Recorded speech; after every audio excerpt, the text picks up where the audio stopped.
kì í réwú lọ́sàn-án kí ló ṣẹlẹ̀ dárí ẹ ṣe oníkó wá bẹ̀ wá wò ni.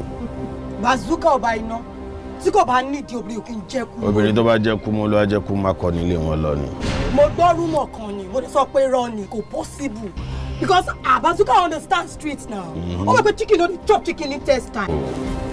ó ti gbọ́n padàn yẹn ó wá bá wa ṣàjọyọ̀ ìdán ni ẹ̀kọ́ tó yẹ kí n láìkẹ́ ni ẹ̀ṣọ́ máa ń fa gbókọ́ fún St. Maurice ó máa jẹ́ kí bàdí ẹ̀ máa róbi Boris.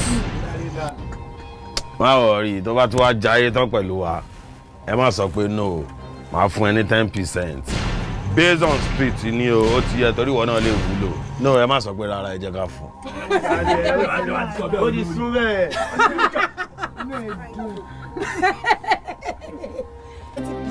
wọ́n fọ náà àlàyé ní ṣàkàmì fún un.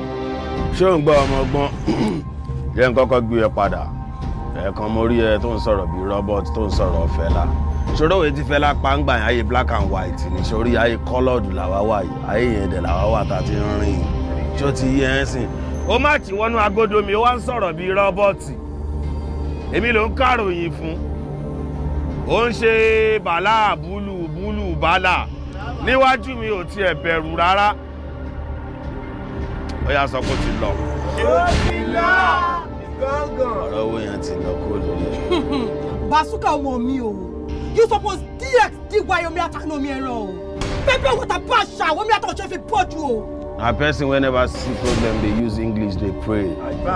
ó mọ bóyá ń lọ náà ó mọ̀ pé mi Masuka idán burúkú èmi Masuka ìkà èmi báńgà tó ń dún bíi kalasin báyìí kí n change ẹ̀mọ́ ẹ lọ́wọ́ sí i màá ní kó ṣe gbà fún ẹ màá ní kó ṣe gbò tó báyìí màá ní kó ṣe yùn fún ẹ. ní kí á fà náà. What happened now? ẹ máa gbọ́.